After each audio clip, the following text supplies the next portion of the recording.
Loop command is the one that make us run everything end to end.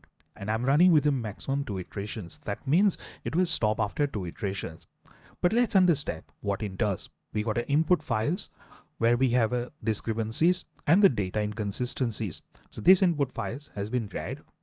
The gold standard is something we just used for compare. It does nothing much more.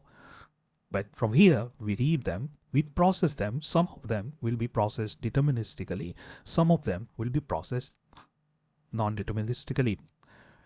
It will process everything that deterministically put into master. What it can't process deterministically, it processes it a failure and then attempt to process them in a success.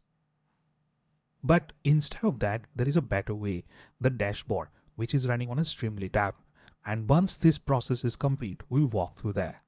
Oh, perfect. The dashboard is there. So now just refresh it so we get the last. Go to the round robins. And you can see here all the information is needed. Now, just recall what we discussed about software 3.0. It tells you the execution and the judge metrics. It's a more advanced when we discuss the judge. It will help us to understand what judge metrics look like. But look at this mutable genome difference. This is where we started a deterministic component. Data clean start and data clean. These two files are the genome file. This is just to actually copy it over in case if we modify it manually, just to keep the standards there. That's all. That's the only purpose of the starter.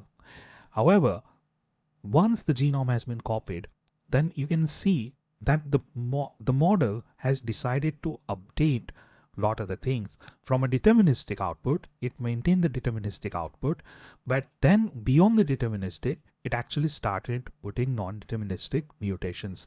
So these all mutations are actually coming from our LLM. And how they define these mutations. In the dataset, we provide hints. In LLM calls, it has skills as well as it got a context. So based on a context, based on a skill, and based on a hint of the schema structure, the LLM can decide how to deal with every individual data inconsistency.